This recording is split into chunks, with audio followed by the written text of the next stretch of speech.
everyone for coming out on this rainy night. My name is Steve Morin. I've been the chair of the Sidewalk Committee since September when the committee was appointed. On the committee with me is Mildred Nash to my left and Christine Warren to my right. And we also have had Adam Sinesi, who is unfortunately in Texas tonight, and then Sean Connors, who's a firefighter and is working tonight. So with that, I will turn it over to Mildred to start. Right. Mine is going to be a very brief background because we have a lot of information to give you. Basically, over many years, town meeting members have shown an interest in sidewalks, and it comes up. But when we began this committee, we discovered that the town has no policy whatsoever to construct new sidewalks. There have been things funded by town meeting for sidewalks, but it's in an ad hoc fashion, and in fact, it was a project on Terrace Hall that came up at the 2018 Maytown meeting, which provoked discussion, which ultimately led to this committee. The Ways and Means Committee would like to have a policy, and so would Capital Budget, to identify where and when investments could be, should be made for sidewalks. At that May 2018 town meeting, the resolution was passed calling on the moderator to appoint a committee to explore the sidewalk policy, and we were asked to come up with a 10 to 20 year big picture plan for town residents. So this is where we are at the moment. Okay, so our first meeting was in October of 2008. We've probably had a dozen to 15 meetings around that since that time. Our first meeting was with Town Administrator John Petrin, the moderator Bill Byer, and Tom Hayes, DPW Town Engineer. And what we learned at that very first meeting is, as Mildred said, the current town policy is to repair existing sidewalks, but not to build new ones. Up until 5 years ago, there was not a policy to even repair sidewalks, existing sidewalks. The Board of Selectmen is in charge of the sidewalk policy, and it is, the goal of the policy is to have concrete sidewalks with granite curbing for existing gateway road sidewalks. Gateway roads are defined as roads that come from or lead into other towns. And asphalt sidewalks for sidewalks that exist on connector roads. So gateway roads would include Cambridge Street, Bedford Street, others that you can think of. I think Wilmington Road. Wilmington Road. I guess most of them are named after towns. Wynn Street, yeah. Mill Street as well. And the policy is that if a connector that connects to a gateway road is in an upgraded state, that it is already concrete with granite curbing, it's not going to be downgraded. It will stay at that level. But the goal is to have all of the gateways to have the concrete with granite siding. We had a meeting in November with then Board of Selectmen Chairman Chris Hartling, and in October, the previous month, the Selectmen adopted the Complete Street Policy, and the policy states, and this is a state program, the town encourages the development and maintenance of safe and efficient modes of transportation, including pedestrians, bicycles, transit riders, motorists, commercial and emergency vehicles. Mr. Hartling talked with us about perhaps having the main goal of thinking, where are people trying to go? Where would they walk if they could? If there were sidewalks or better sidewalks, where are people trying to go? In December, we had a meeting with the planning director, Kristen Kasner. She provided us with a map, and I'm going to pass this around. I'm going to ask for this to come back. And this was an eye-opener for us. So what you're going to see is the sidewalk inventory map of Burlington. Everything that is in red does not have a sidewalk. It's a very red map. Yes. What Kristen informed us about is that the goals of the planning department and planning board is for every major thoroughfare in Burlington to have sidewalks on both sides of the streets. Continue to accept new piecemeal sidewalks, even if they don't connect to anything right now, because over time they will. And that there should be sidewalks located around places large numbers of people congregate, such as schools, parks, shopping centers, etc. From there, we worked on putting together a public survey. And Steve, were you going to talk about that? Yep. Okay. Do you want to? I'm sorry. No, Can I go- ask for a clarification? Yes. So the Board of Selectmen has a sidewalk goal. The goal is, is that written anywhere for us to reference? Yes, and that was adopted in October, and you'll, we can get that to you, what that, Just to clarify, Go ahead. there's actually two policies. The first one is the one that we referred to, the replacement policy, which was adopted in March of 2017. And that was basically the program that Christine talked about, where we will replace existing sidewalks when we repave a particular road. And she classified gateway and connector streets. Christine also talked about the Complete Streets program, which the town formally adopted back in October of last year. That's a state program which provides grants to towns who've enrolled and have formally accepted the program. It's an initiative by Charlie Baker and his administration, and it's administered by the Mass Department of Transportation. Board of Selectmen approved it back in October, and then Tom Hayes submitted a list of 15 prioritized projects for the town for consideration for grants. And both of those documents are actually online at the Massachusetts Department of Transportation site. And you can actually see the complete list of projects that Tom in the Board of Selectmen have asked the state for funding. It's called Complete Streets Program, and I can provide you with links if you want. I actually looked at it a little bit.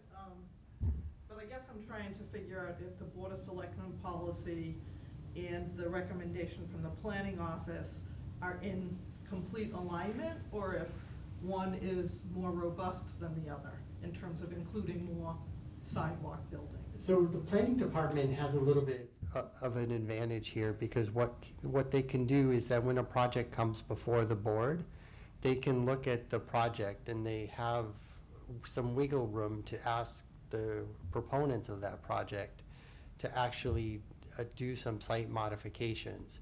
So for example, when there's a project and that property doesn't have a sidewalk, then they have some negotiation to get the proponent to put in a sidewalk. And so even though the whole street may not have a sidewalk, the idea is that by doing these incrementally and piecemeal, we can get further along the sidewalk project than if we just try to do that whole section in one shot.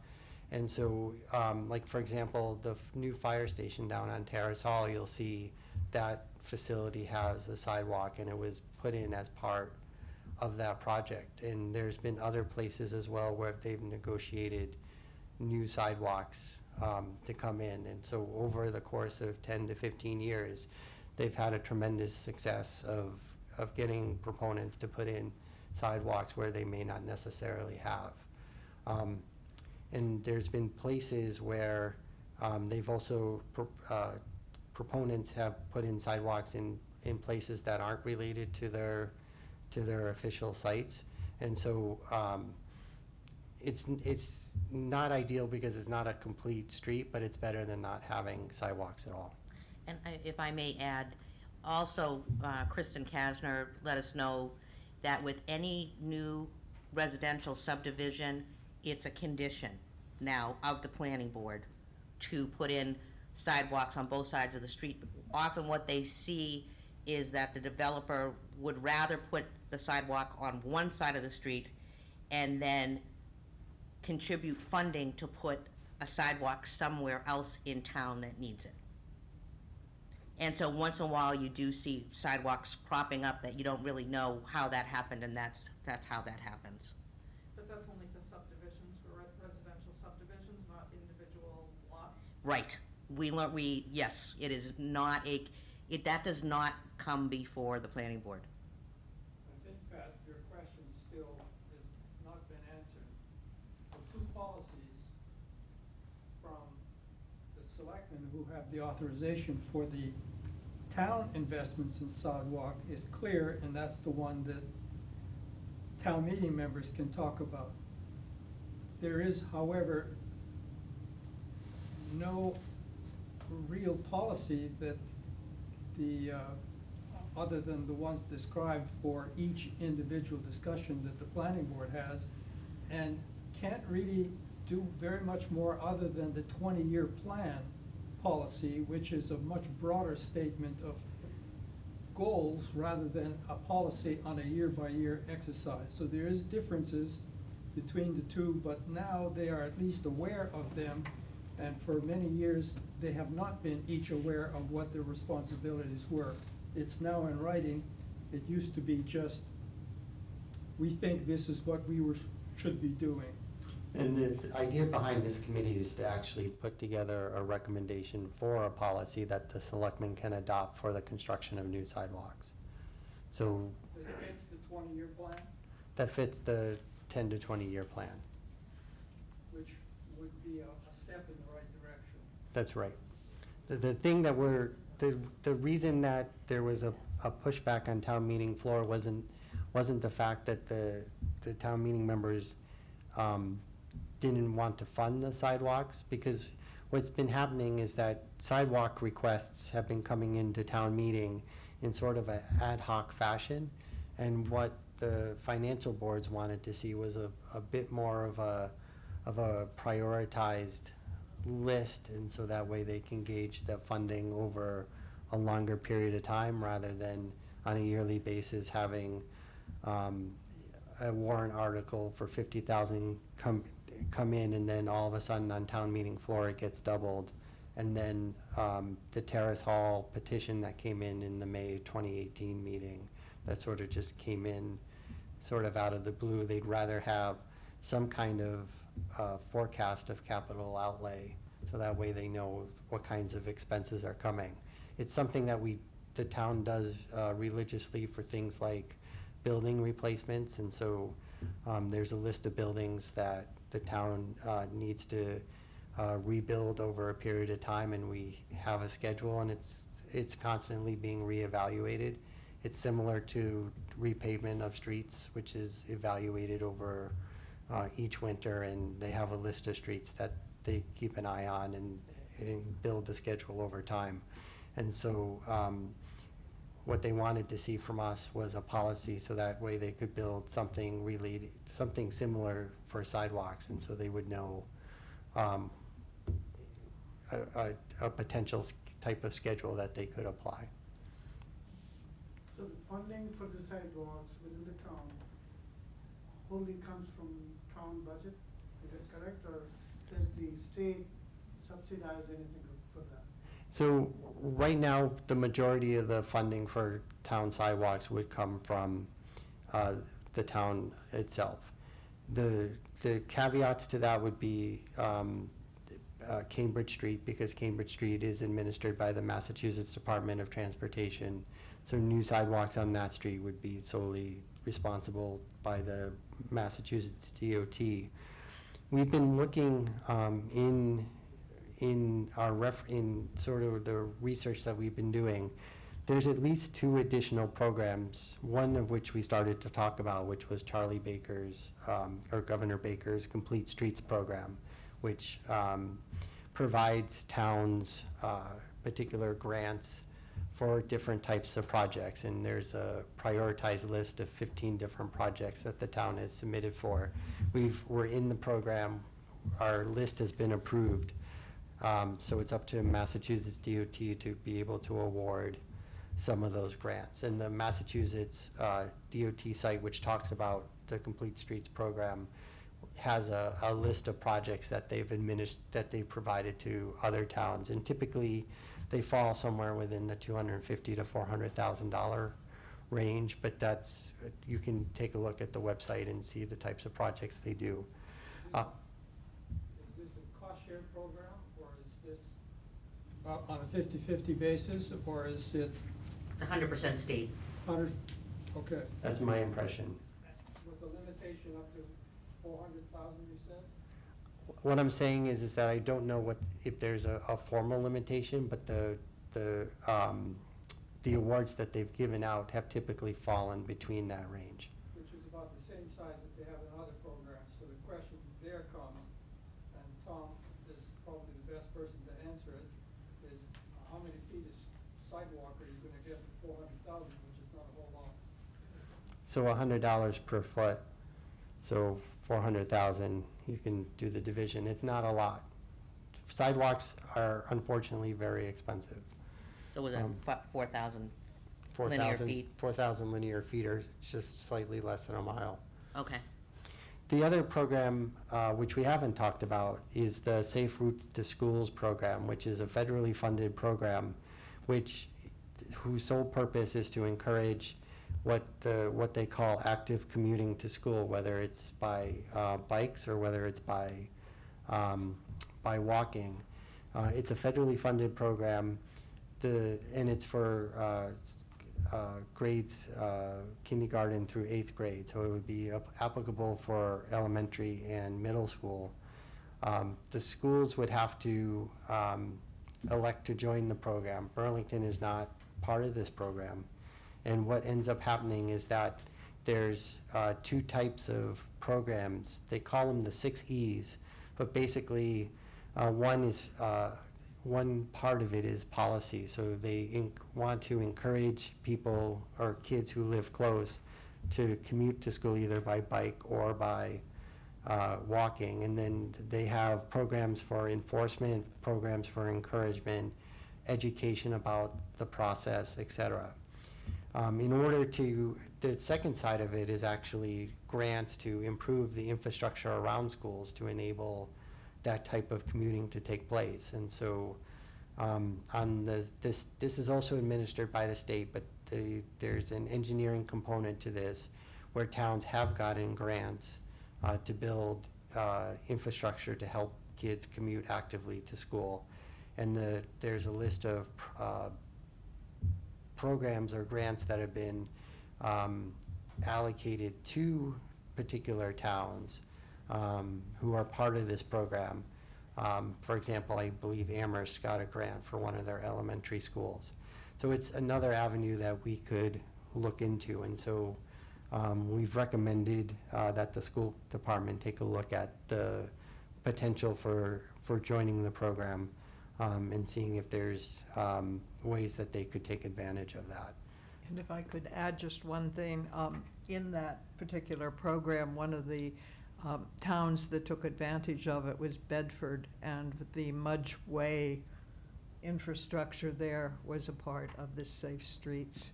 And I think that's a place that you may know, close to where the library is and so forth, so it gives you some idea of what we could perhaps get in line for if we were partners. I'm not familiar with that. Could you just describe it in a couple minutes? What would happen with what they did at Mudge Way? I've only been there for, and it was a while ago, but I think it's They redid the way that the cars circulate through the campus, and they Right. redid sidewalks and made sidewalks and I believe bike lanes as well. They've So- also put in traffic control, which makes it safer for kids to actively commute to school. Okay. So they It did does, all of that. it gives a campus-like feel to an area just a slight bit off the center of Bedford, where the library is, and I think a school or, The town hall is there, the senior center is there, they're all Okay, together. It's right. very well planned. And Martha Simon from the school committee joined us for one of our meetings to talk about this, to see if it's something that the town might want to join in the future. One thing, though, that Steve had noted was that they don't do a lot of projects. You know, there are projects, but they're not doing, I think that you had said there were maybe 15 over 10 years or something, so that, it didn't look like they were doing a lot of projects In the whole country? in the state. Oh, in the state? Yeah. Oh, okay. Yeah, so if you want to see the list of projects, if you just search for Safe Routes to Schools, Massachusetts, it'll bring you to the Massachusetts site. Again, I think the state administers the program for Massachusetts, and a town has to elect to join the program, and they typically will have either elementary schools or middle schools become partners with this program, which means that they're actively doing the non-engineering component. And once they've joined and do the non-engineering component, then they become eligible to do apply for engineering grants. So by no stretch is it a sure thing that we can take advantage of this program, but I think it would be at least wise for the school department to go through and see if this is something that we could leverage, because if we can encourage students and do projects, and we could potentially do projects that would be funded by the federal government. Again, it's not a sure thing. It's probably a long shot, but it's a program. We should at least consider it. So we did want to go through our, we did a survey. Is that where we did, do you want to talk about that a little bit, Steve, about? Yeah, I think the slide in front of me is just the list of reference materials that we went through, and I think we covered most of it. We talked about the town of Burlington sidewalk replacement policy, which was adopted back in March of 2017.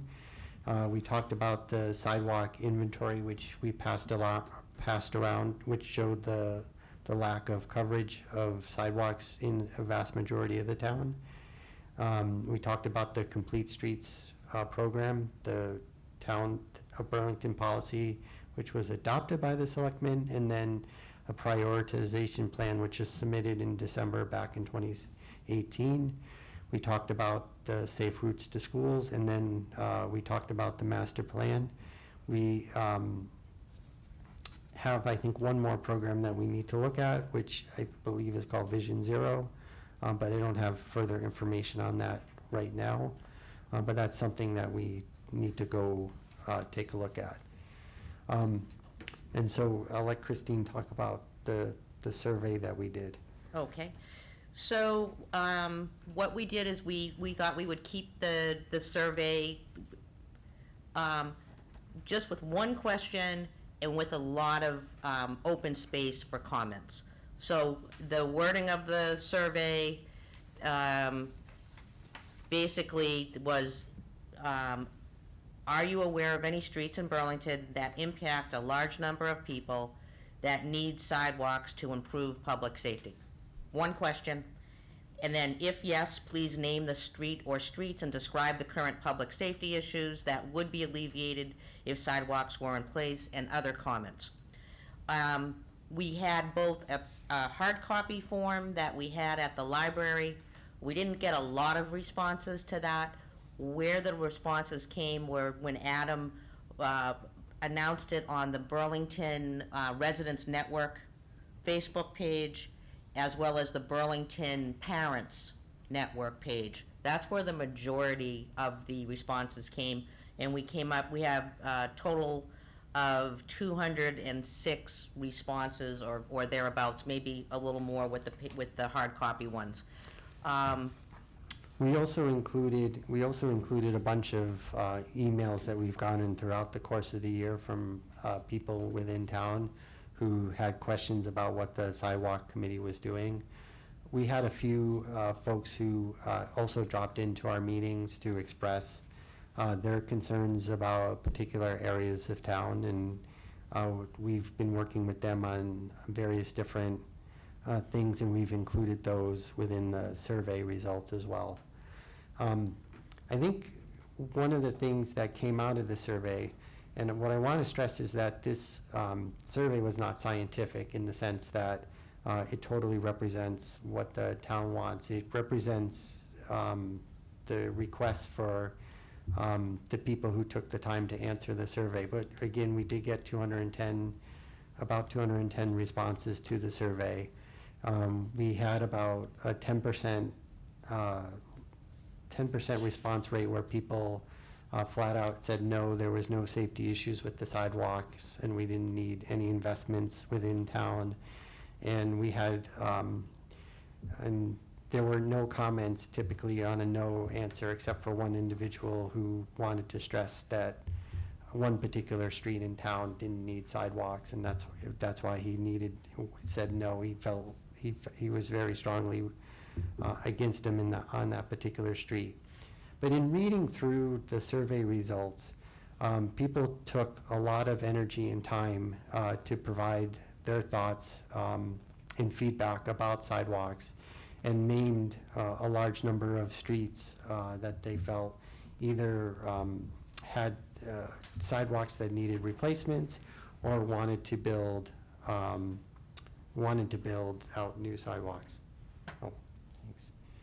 So there were 5 themes that really came out, and I put them in priority order of highest to least. But the highest thing that people constantly stressed in their responses, almost half had some form of pedestrian safety. I don't think it takes a lot to realize that the town of Burlington has a lot of traffic in it. People don't necessarily obey the speed limit or stop for folks that are in crosswalks, or sometimes don't pay attention to the flashing red lights on a school bus. And so about half some stated that there was a real concern about pedestrian safety.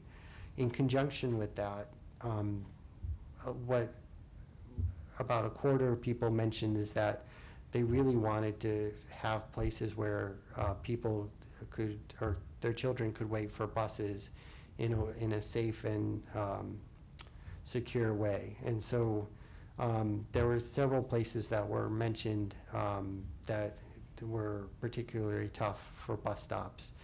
The one example that really comes to mind is the portion of Chestnut Street which goes behind Lakasha's Bakery. It's typically a cut-through between Wilmington Street, or Wilmington Road, and Cambridge Street.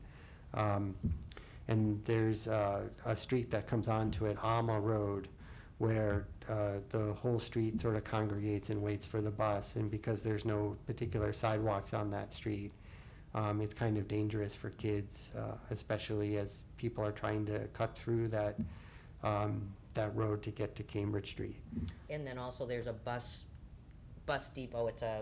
The buses go through there as well. The Lowell, T's. the MBTAs, Right. and the Lowell. The LRTA. LRTA. So between the buses and the cars, and then you've got the children also waiting at the bus stop. Yep. Another theme that came out was that there's a lot of obstacles in the sidewalks that typically make the sidewalks impassable. So the biggest complaints that we had in the sidewalks are actually the telephone poles. They seem to just grow out of the sidewalks, and they block a lot of the people from getting by. The thing is that sometimes these poles are also double poles, so it's double the width that someone has to detour around. And there's places where it's extremely narrow for those people to actually get by. So the areas that people mentioned in particular were Bedford Street and Francis Wyman, particularly around Wildwood Park.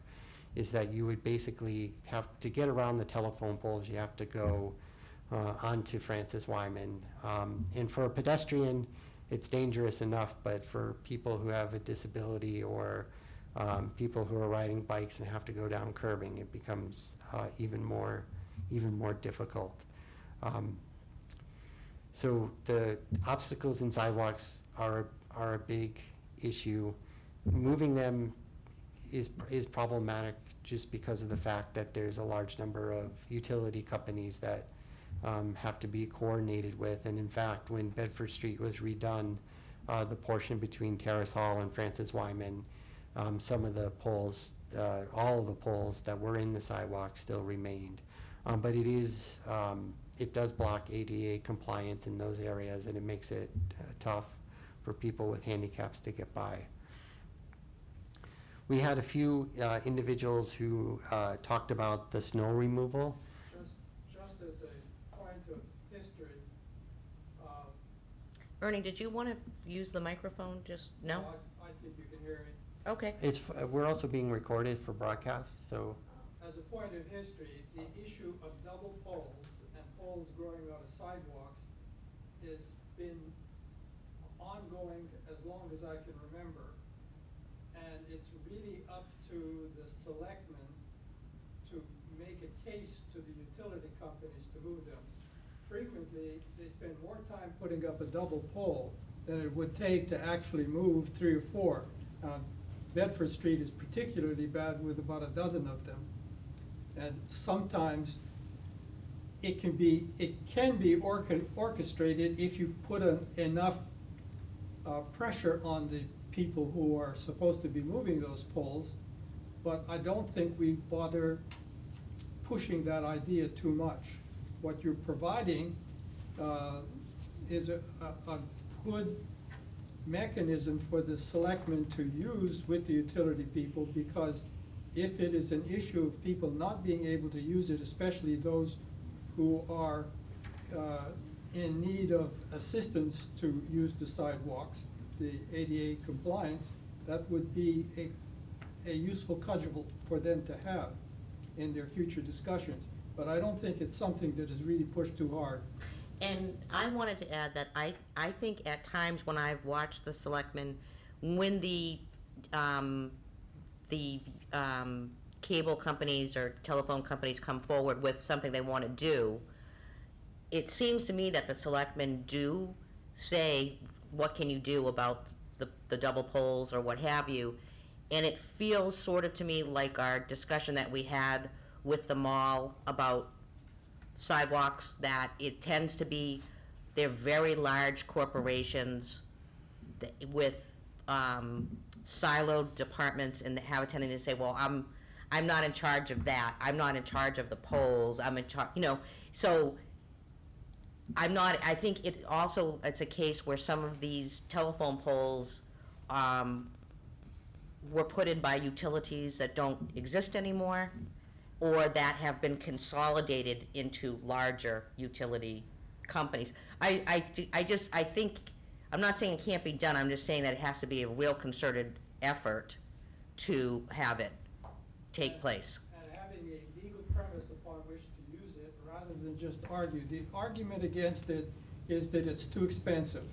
Well, it is not all that cheap to hang those poles together, and besides looking bad, it's not particularly safe with regard to utility securities. Mm-hmm. Because I don't think too many of them, you have 2 large poles, and I know one is sitting on a 2x4. That 2x4 is going to relax one day, and both of the poles will come down. Yeah, point well taken.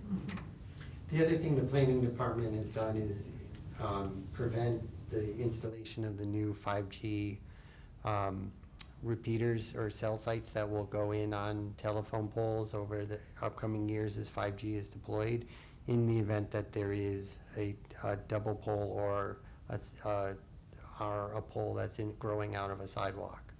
And so that will provide additional impetus to these companies to move those poles if they want the 5G coverage there. And again, it's the right company there, because Verizon still owns most of the poles. Right. It's not, a lot of people think it's the power companies, but it's the telephone company that owns it. And for how much they're getting for that service right now, they ought to be able to move a pole every once in a while. Right. Just to keep in mind, there are 3 cable companies on each pole, RCN, Comcast, and the FiOS cabling, plus the power, plus, I think, and plus whatever additional stuff is up there. So there is some coordination that happens. I'm not excusing it, I'm just putting that out there. And then finally, we had a significant number of folks who wanted to see the existing sidewalks be maintained and kept up to date.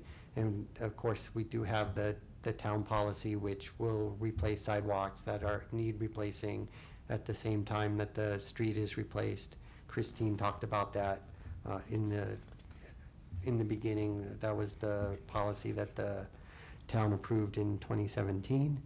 In addition, they also wanted to remind us that it's not just the cost of putting in a sidewalk, but it's once we add that infrastructure to town in places that don't have sidewalks, we still have to continue to maintain those sidewalks over a period of time.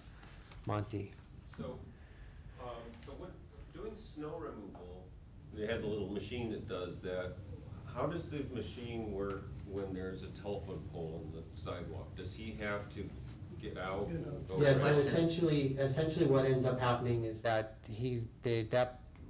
in some places, I've seen them go right up to the pole and then divert off and then come right back. But that means that the pedestrian who's walking on that street then has to go on the street and then come back. In some places, there's not enough space for them, and they will go out at the nearest driveway and then come back at the next driveway, the nearest sidewalk. So the poles are in the way of snow removal.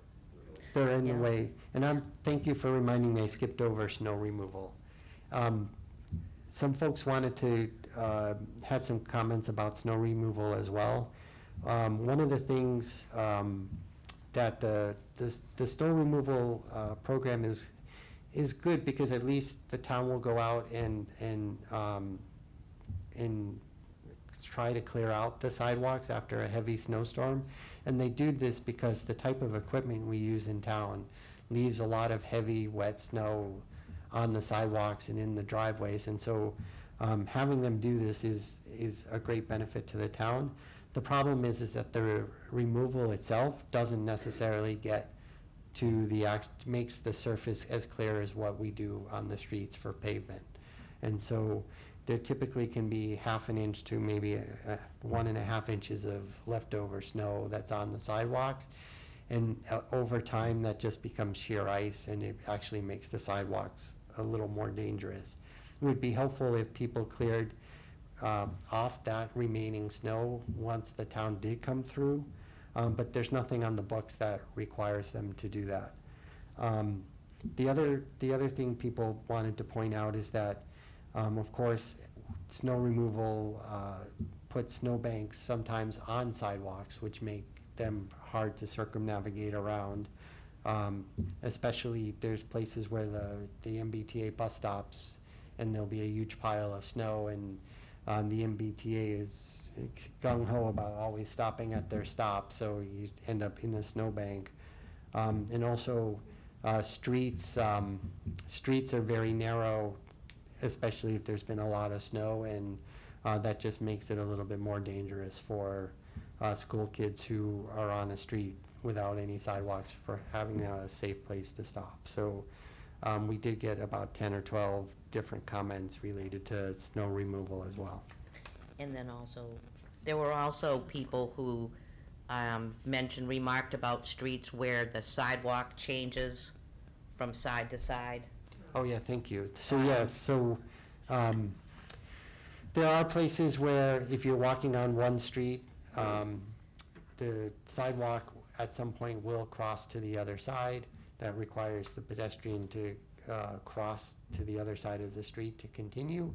Some places there are lights that get activated that will make it safer for people to cross. Francis Wyman has a flashing light. Terrace Hall, actually, that crossover occurs right in front of Francis Wyman School, so there's a traffic light with an actual light button that can toggle, so that's typically not a problem. Cambridge Street, even though you have sidewalks on both sides in most places, there are places that only have sidewalks on one side and they tend to be discontinuous. And crossing Cambridge Street is not necessarily something you want to do as a pedestrian unless you're really at a light. So there are places where it's unsafe, and we did have a few mentions of that as well. So the next page, I'm not going to go too in detail about it, but basically what we did is for each street that was mentioned in the survey, we tallied and added a count. And so out of the 206 responses, we created a heat map which shows the streets that got the most amount of coverage and the most amount of requests. And we did get some people who specifically named some sections of a street rather than the whole street. In purposes of creating the heat map, we basically counted that as if they had requested the whole street. We had a lot of requests, particularly for Bedford, Cambridge, Francis Wyman. We did have some requests. People talked about Stony Brook as being an area that really required, and also Wheeler Road. The streets that got the most amount of requests were Blanchard and Muller Road, because I think there was some real concerted effort by some of the town meeting members to get the residents out to lobby for those streets, which I think is great. Again, by no means is this a scientific survey. Oh, and also Locust Street also has had a lot of mentions about it being an unsafe road for residents and pedestrians to walk on. So just to recap, the ones that got the most votes were Blanchard, Cambridge, Muller, Wheeler, Stony Brook. Those were probably, and Francis Wyman. Those were probably the top votes for needing new sidewalks or improved sidewalks. Yeah. Go ahead. I was I'm going to sorry. say, one of the problems with some of the most named streets, for instance, Locust or Stony Brook, and Muller Road, there are various reasons where those roads would be extremely difficult to add sidewalks. The road is narrow in Muller. The road is laid out on people's property, and people's property is part of the roadway, so there are legal issues as well as geographic issues, and that creates quite a conundrum, because the places that are perhaps the most problematic are going to be the most expensive and difficult to do. And it's one of the realities that's there, and we have to figure out a way to get around it. Well, both of those streets are peculiar in that in much of the area, it's not residential, it is commercial, and I wonder just how much walking would be done on Blanchard. Almost all of it would be on the north side of the street. The south side of the street is Mary Cummings Park, in large part, and then a wooded area that's really a swamp, so you wouldn't need a sidewalk certainly on the south side of the street. And I'm wondering who's asking for a sidewalk to go between all the commercial buildings? So there was a lot of, at least particularly for Muller Road, there was a lot of requests from the Seven Springs Apartments to be able to get down to the commercial buildings in Middlesex Commons. I think the plaza is where the Market Basket and the other stores are. And Wayside, also to get to the Wayside Commons. And the other way from Blanchard would be to get to the Wayside Commons. It's not necessarily just being able to walk to commercial areas, but people generally also expressed just having a safe place to walk. And people use the sidewalks as part of a recreational network, much like you would use the sidewalks at the Wildwood Park or another place. People do routes around town, people run, people walk. Just having that safe place to walk on Muller or Blanchard, even though they may not be trying to get to a commercial area, it's still something that people expressed a lot of interest in. Which makes a lot of sense if you're talking about ringing two sides of Mary Cummings Park, because that would certainly fit in with people going north. But to go to the commercial areas, I'm not quite sure, well, both of those areas, there are other ways to get to the shopping areas other than Muller Road that could use better sidewalks, et cetera. Go ahead. If I might add a little bit on that whole question, and this relates to the Bicycle Path Committee, which was active, but it hasn't been for a while. There was a point at which there was a several $million grant given to get the bike path to go from Wynn Street to Lexington. But things went wrong, and we were never able to get that.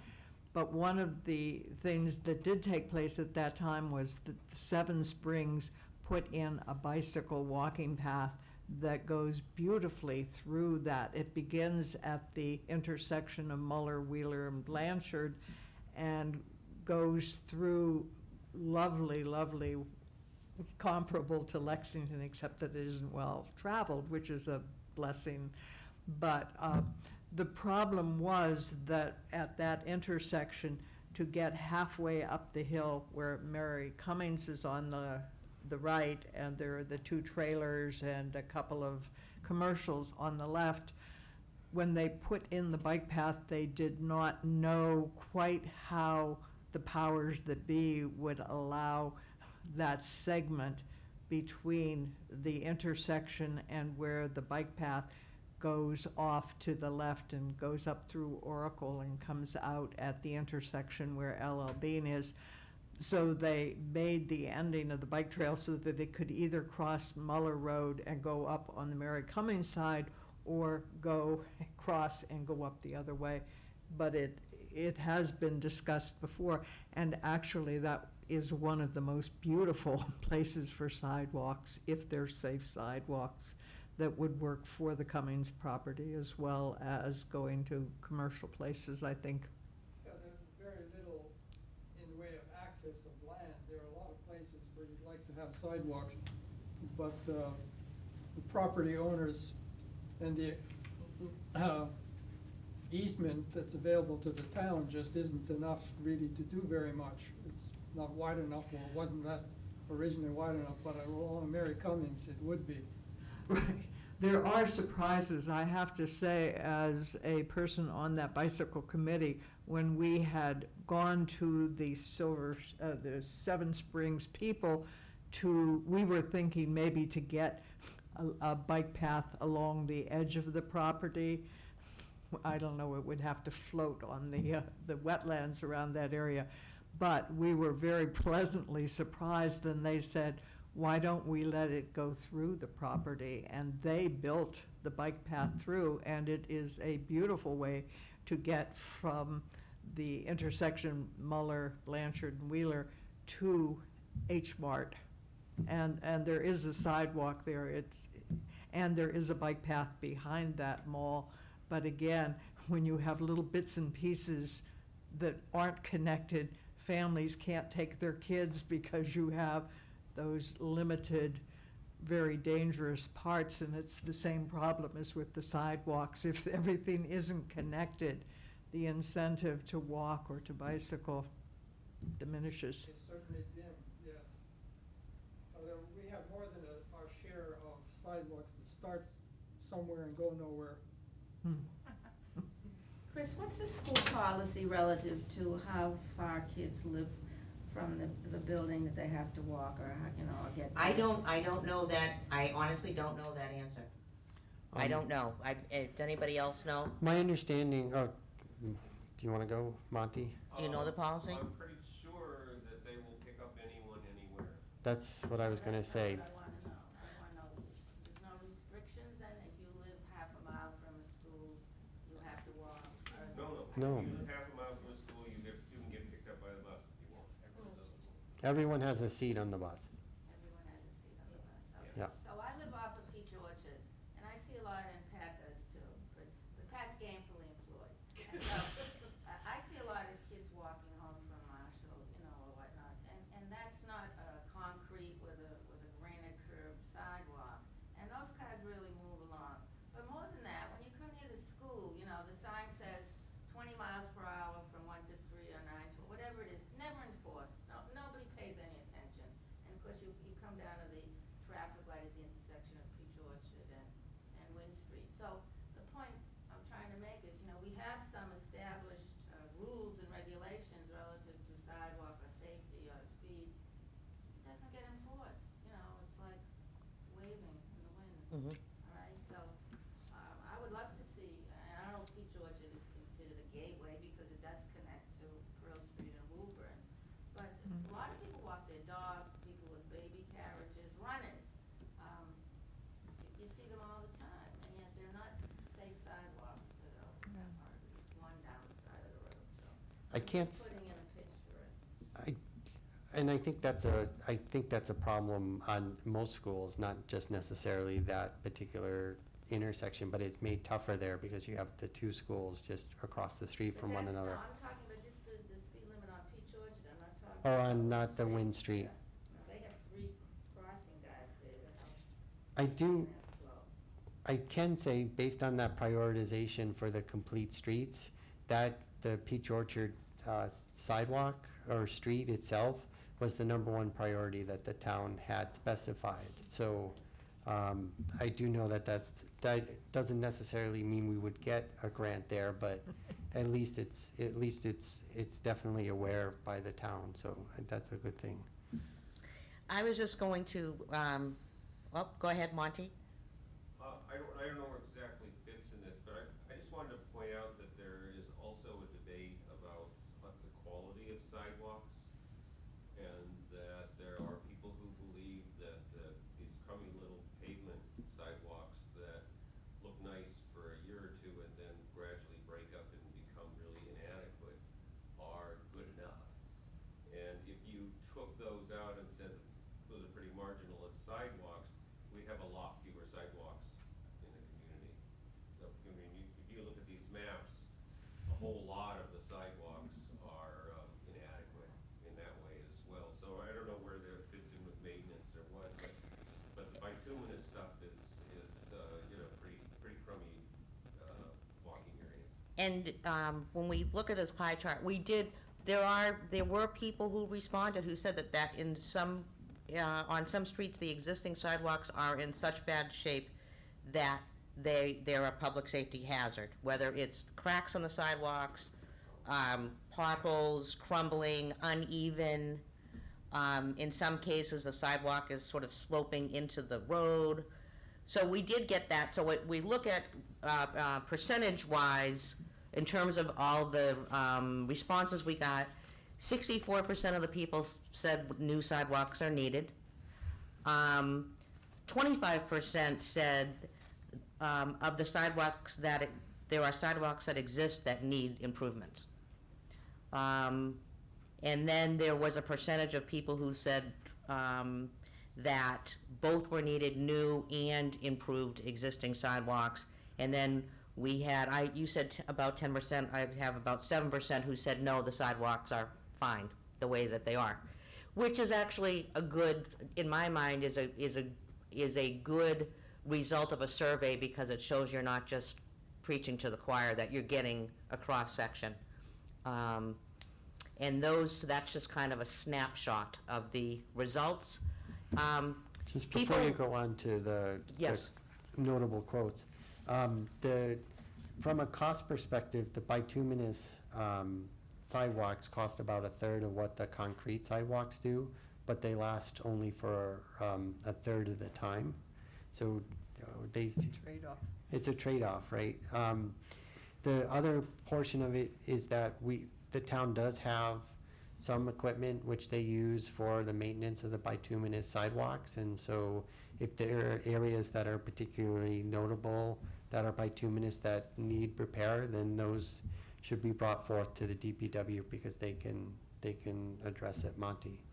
I just want to say that, I don't think that adequately states it, because what happens is with the cement sidewalks is that they are decent to travel on until they need to be replaced. And the bituminous ones are not decent to travel on about half of the period. You say, oh, well, they last for 15 years, but half of those 15 years, they're not really adequate sidewalks anymore. So the cost really is that it costs a third, but it only lasts for 5 to 10 years, and then it's no good as a sidewalk anymore, even if the town pretends that it doesn't need to be repaired for another 5 years. So, I don't just think the bituminous is a very short-term kind of answer. And if you go to, the thing is, you go to other towns, you don't see bituminous sidewalks. You see cement sidewalks. Actually, I spent some time looking at Woburn sidewalks. And the reason is, on Wynn Street, I know that they have a concrete sidewalk on both sides. And it's been there since I've been in Burlington, which is 50 years. And there's been no repair that I'm aware of on any of the sidewalks. And the sidewalks in Burlington that were on Wynn Street have had to suffer some repair, and it's hard to see where the sidewalks are. But there are a variety of places in Woburn that you'll find granite curbing and sidewalks in the commercial areas when there's been substantial building.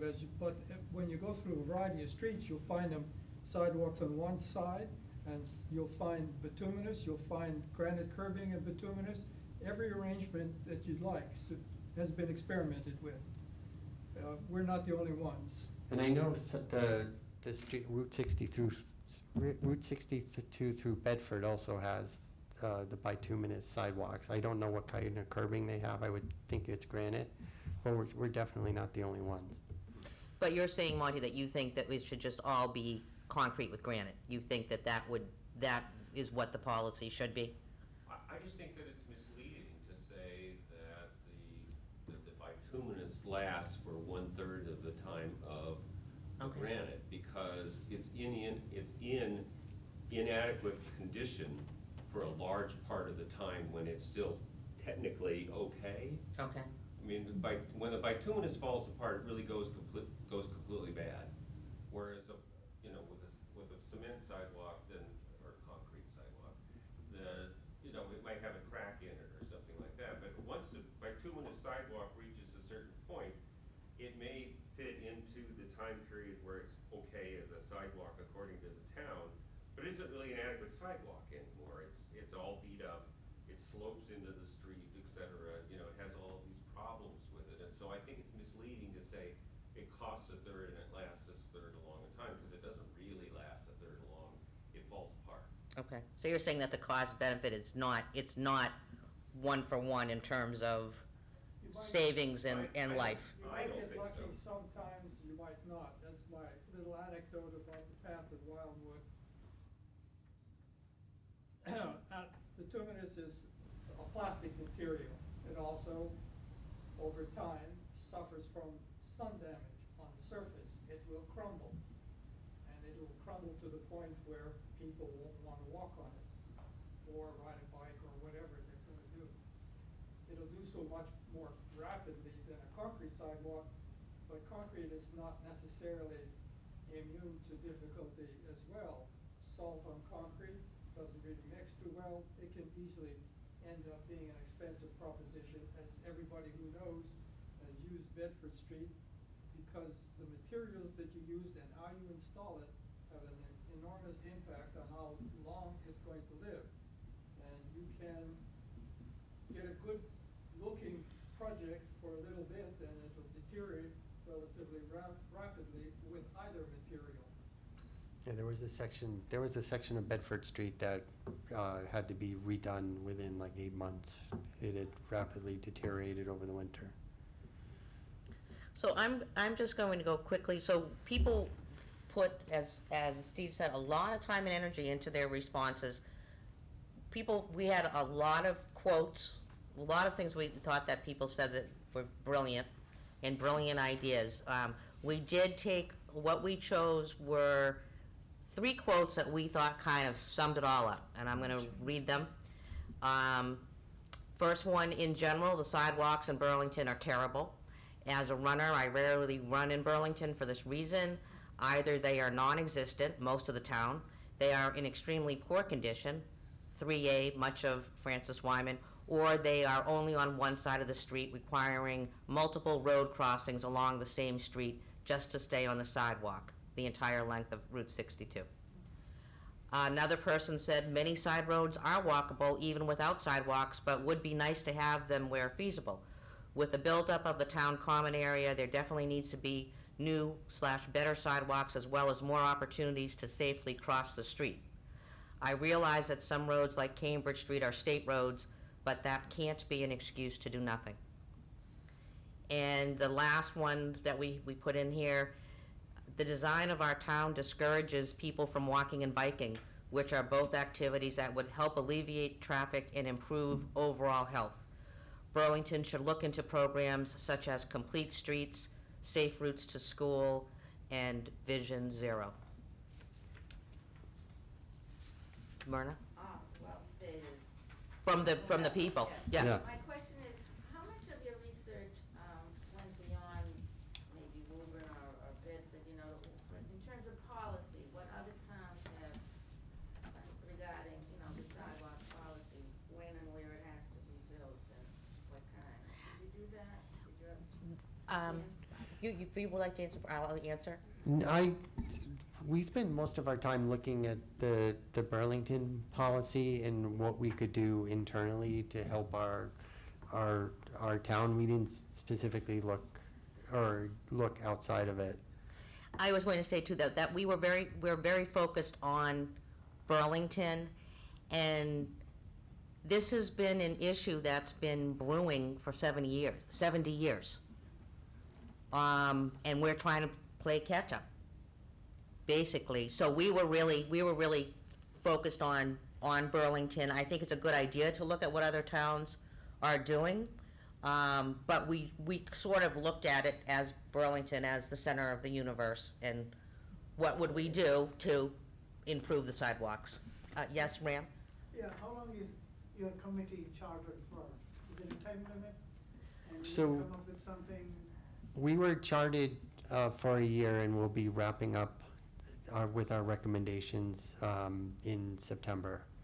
I think what we'll be doing is, I do know that the town clerk put out a message today looking for additional people for the sidewalk committee, so I'm not sure what the moderator is doing with respect to that. But I do know we will be coming to the selectmen and to the moderator with our full report at the end of the summer.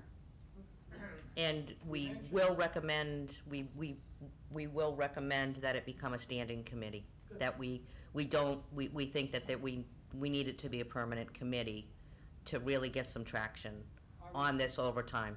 I would support that aggressively. Does town meeting have to approve that? The Board of Selectmen, I'm not sure, Steve, maybe you The know. committee was appointed by the moderator, so the moderator could continue that. I don't necessarily think he needs the vote of town meeting, but I suspect that wouldn't be a problem for him to get it.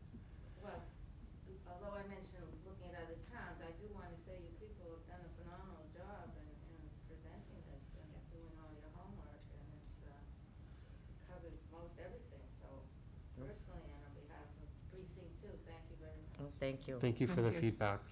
And I was thinking that because we wanted to start with where the town was, that was where our focus.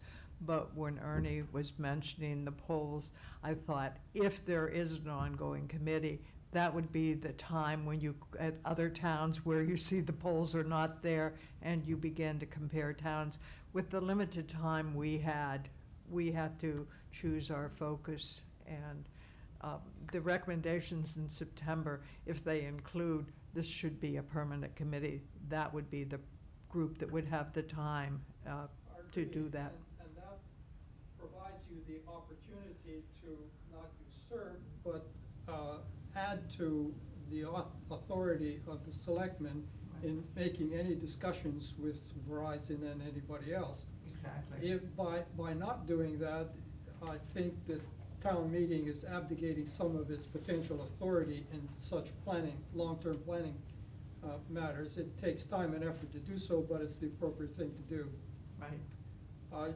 You were going to say that, in my comment about the cost, all of this is easy to support, but eventually it comes down to how do you pay for it, and if you recall, one of the reasons I think Frank Monaco stood up is that basically we should have a plan for how it is that town meeting should be paying for this. And I've given some very little thought to that, and mentioning a few grants which are one-time exercises rather than a comprehensive evaluation, and it'll probably be key to, as Bedford did, the town centers or something around the town buildings will be the typical projects. When you're looking for the miles of sidewalks that we're talking about, that's an entirely different thing, and it comes under the heading of taxpayer money, purely. Except one possibility presents itself in a peculiar fashion. There's quite a few people who are trying to explore ways of getting the town to consider CPA, Community Preservation Act money. That allows town meetings to say what we're going to be doing is asking the taxpayer to increase the overall taxes by 1% or 2% or 1.5%, and you get to pick the number for a given number of years. And that money will be matched to some extent by the state, and that money is beginning to disappear because so many towns have now joined that. 10 years ago, when it was quite easy to become an additional member where the pool of money was quite large. It's hard for me to determine just how large that pool is right now, but certainly it is an every year type thing once the town decides to go that way. The question comes now as to whether or not sidewalks can be properly included in community preservation activities. Normally there are three general activities, recreation, housing, affordable Historical. housing support, conservation, recreation, and Is it historical? Yes. historical commission. Only if the sidewalk is part of a project, I believe. Right. So the question is, how creative can we become in looking at ways of getting, for example, on Muller Road and Blanchard Road, a historical / recreation activity could be put around Mary Cummings Park being designated conservation land, for example. We haven't zoned it that way yet, but despite the fact that there are legal difficulties and so on, it presents the opportunity to talk about having sidewalks built while you're going through the process of making that land permanently conservation land. That's the kind of thing that you could get to. You'll get into legal difficulties and you're going to be competing with other towns for a certain amount of money, but you've already designated, if town meeting would agree, that there will be a certain amount of money made on a yearly basis from town meeting to support a project of that nature. Now that requires coming up with very specific kinds of projects ahead of time to go through a pre-clearance of what that money is supposed to do, or what the state will agree for that particular project. But if you do that ahead of time, that's one way of generating a list of things that it's not just a letter to Santa Claus, but it's a letter designated for which town meeting is already ahead of time assigning certain monies. To ease that decision, if you go along with the CPA money, you're saying that there'll be cost-shared monies for things that town meeting will get to decide on, which is always easy to do. Now the question is, can you do something of that nature sufficiently often to make it a smart move to join CPA to begin with? I don't think there are that many historical projects available to us, so I would write that off. There's not that many conservation projects available to us. The Mary Cummings Park and the landlocked land are the two areas that would be nice to put into conservation land. One has a sidewalk issue, the other one does not. You could do it collectively with other people, and I think both Lexington and Bedford do have CPA programs. We're one of few in the area that never bothered doing this. I'm not arguing for anybody to join the CPA program, but this is one avenue that you could explore. As a matter of fact, right now, I would argue against joining CPA because of the number of projects that I clearly have in mind that could benefit from that activity are so few, and the amount of money that's available from the state is so diminished from what it used to. I would not be chasing this particular kind of program. There are other avenues for cost-shared funds I would pick, but there are not that many that are available for sidewalks. And I was going to say that we, as part of our recommendation, we will be recommending an annual funding through town meeting of sidewalks. Monty, did you want to respond to that? I just wanted to inform the group that the state legislature has passed a significant increase in funding for the CPA Oh. program. Good. Okay, great. And so there will be more state money available. That's Okay. the map. Yeah, by looking at state schools, by looking at the complete streets, we are thinking somewhat out the box. The CPA wasn't something we were aware of, and so that's something we can take that back, and we appreciate Yes, thank you. Now bringing there's- it back. Chris is right One that other it has to be avenue. with a project. It can't be on, you can't do a sidewalk on it. Which is similar to safe routes to school, right? It has to be a project that's around a middle school or a elementary school, and while it's a long shot, we should at least do a little bit of due diligence to see whether that's something that we would invest the time with. Yeah. Those programs mirror what's available in the federal government. Now, as one is talking about infrastructure projects under the Department of Transportation, there's likely to be policies in the next several years that may afford us the opportunity of going after federal grants that may or may not be distributed funds through the state government. The Transportation Department has a variety of peculiar things tied to historical and safety issues that can be pursued. It's not that easy an exercise to go through, but I did go through one that offered an opportunity of $3 to $4 million just because Grandview Farms was within eyesight of a bus stop.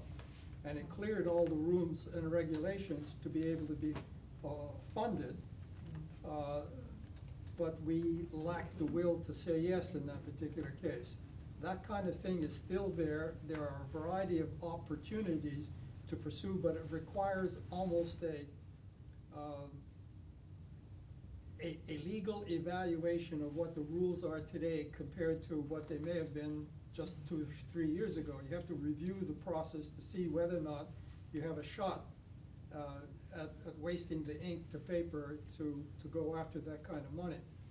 The value in doing that, however, is that you are, regardless of whether or not you're successful, you're going to be able to define very specific projects with very specific boundaries so that you know what you're going to be doing. That decision process that you commit to paper in going after funds is what is really required in order to get town meeting to decide on something. If it is just left as we are now going through it, it's just a vague thing that we need more sidewalks. That doesn't cut it as far as spending money. You have to be very precise about what it is that you're asking for. Yeah?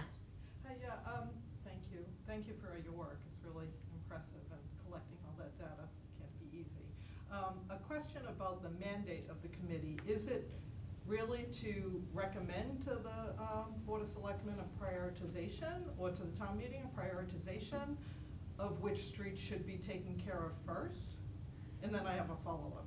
So, what we don't want to do, what we wanted to do was identify the areas and put criteria around how the streets should be addressed, but not necessarily list a street-by-street policy. Because if we started to go down a street-by-street policy, then what could typically happen is that we want to take advantages of economies of scale. Like, for example, if a street is going to be repaved just because it's like the third street on the list, we wanted to give the town some flexibility. So you're gonna develop some sort of matrix for them to consider priorities, and if We're it's high go- traffic and mentioned, and it aligns with new development, that's a high priority area, that kind of thing? Well, new development is in itself its own category, because if you're going to put in a new neighborhood, the current zoning requires them to put the sidewalks in. So that's, that particular Well, kind but of, not for single lots, which is where. well, the if it's a opportunity single is. lot, that's a different story. But if it's a new, like a development where they're putting in a neighborhood, then that would fall under the policy of putting in sidewalks. We were gonna put together a framework. It's not gonna be a matrix-like thing, but it'll be a framework with the guiding principles of what we think should be the priority. Okay, so my follow-up is then, there was a lot of conversation about what the sidewalk should be, whether it, and we're kind of thinking in a box, bituminous, concrete, granite, or granite, bituminous. And there's a lot of I think that the town suffers from street flooding and stormwater management issues. And I would like to see, when the construction of sidewalks happen, that we do a really thorough job of thinking about what green infrastructure looks like. Because one, concrete is one of the most egregious offenders of creating greenhouse gas emissions. So I would like to see a reduction in that, and like a replacement of things like more, and I don't know if this came out on the 20-year plan, the 10-year master plan. You know, the creation of bioswales and things like that. And so even for snow removal management, I've actually said I live on a corner lot on Peach Orchard.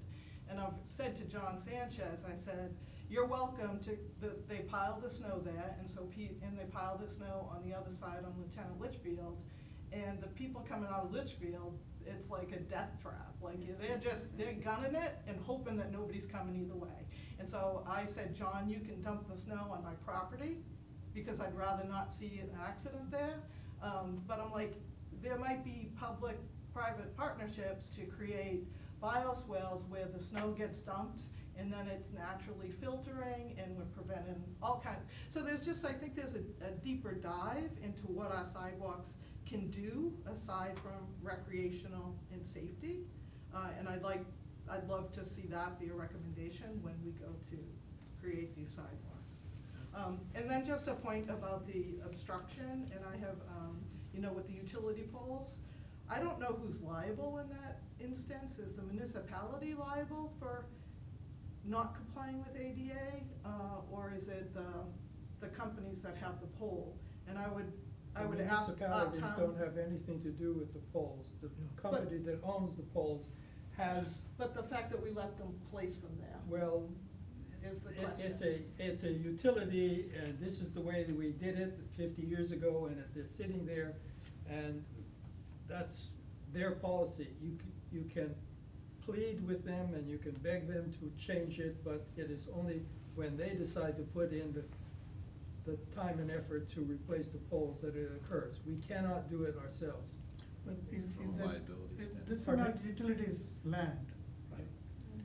Generally, utilities have their own land and need the big Easements. high tension easement, tension wire. They have. For these poles, I don't think they own the land. No, they don't. We own the land, but they own the pole, and they have been granted the right at To just federal, put the state, pole. and local levels. You can put the pole where it's Correct. necessary to provide the services. Correct. And that dates back a Yeah. long time ago. Before we were born. And Monty. go ahead. I would just like to bring up the example of Sandy Brook as an example of a street that didn't get included as a entryway or any of these grand titles and stuff. And so the street, which is a heavily walked street, was redone thoroughly, all the way down to the gravel and back, and rebuilt back up, and they didn't put a sidewalk in. And it never had a sidewalk, right? It never had a sidewalk. Okay. But if you address the kind of need, all you had to do is have somebody stand on the street and count, and you would see that lots of people walk up and down the street, and there ought to be a sidewalk on it by any rational standard. And an abstract policy that byways, needed to be the ones that had streets meant that this street didn't get a sidewalk. And if the policy ought to be flexible, be some way of addressing need and usage, that would be, I'm not saying I know how to do that, but it's like, what was the thing about pornography? I know it when I see it. It's a street that's busy with pedestrians, and it's shown ought to have a sidewalk. It's a cut-through street as well, and so it gets a lot of traffic, and sometimes there's a lot of speeding traffic on that road as well. So it's a pedestrian safety issue, which is certainly a big concern. It hasn't been any of the big picture streets, but it's still a street where that ought to happen. Right. So there are probably other streets around town that I can't think of off the top of my head. Stony It's a Brook would- connector street. It's Yeah. definitely a connector street, and the goal would be, Yeah. but to have the If your bituminous. policy could make sure that we don't have another Stony Brook, that would be great. That's what Right. I'm trying to say. That's an interesting street. Before the sidewalk was put in, you could regularly see water flowing in the street. Now you don't. because Before of what the sidewalk was put in? Sandy Brook. Oh, because it had the Before you put water at the bottom. sidewalk in, you could regularly see, especially in the springtime, water in the street. And Oh. also in all of the yards. Yes. After they put in the sidewalk and had the drainage system improved while they were doing it, that doesn't occur anymore. So sometimes it can be part of a water management program, and in that particular case, there's not that many places in town that you can say it. But if you did waste the time to put a bituminous sidewalk there, it would last one winter, Right. because there's so much moisture very close to the surface, it would freeze, thaw, and break apart. One of the reasons why it was a smart thing to put in a concrete sidewalk there. Yeah, I don't know how it was decided that Sandy Brook got to have that treatment, but it was great. Did it, So- and does it have a sidewalk now? Yes. This is Sandy Brook, not Stony Brook. Oh, Stony Brook, okay, Right. got it. Stony Brook is one street and Sandy Brook is Oh, another. okay, so Both of them are in my neighborhood and I walk on both streets. It's, Okay. Same time. So which one are you referring to? Sandy Brook. Sandy Brook, okay, Sandy Brook, The one they that put in sits a next drainage to our system well as field. well. okay, It's the street that sits next to our well field. right. And I remember the water. I remember seeing that the water isn't there anymore. Yeah. So it's 8:30. We'll take Ram's question as the last one. I just wanted to thank you for all the work you have done. It's very, very good, thorough work. One other thing I wanted to say that I've been noticing in my neighborhood, Tinkham, Fox Hill, and other Mill Street, they're putting a lot of wheelchair access in the sidewalk. In other words, people can go into the sidewalk through the road. I think you should also, I think the committee should also. That's a requirement. Think, is a requirement, that's good. Yeah, any new sidewalk would have the ramps to get up. Okay, we can take a look at that. That's an important Yeah. thing. Good, Just ask one quick question. Yes. I haven't asked a question. yes. How do you define connecting roads? You say gateway roads were defined, how does The connecting roads connect to the gateways. okay. It's a policy that the selectmen actually implemented they were the ones who actually defined it. And it was a policy to replace existing sidewalks. It wasn't a policy to build new ones. Thank you. Thank you all so much. Thank you, guys. Thank you. Good job.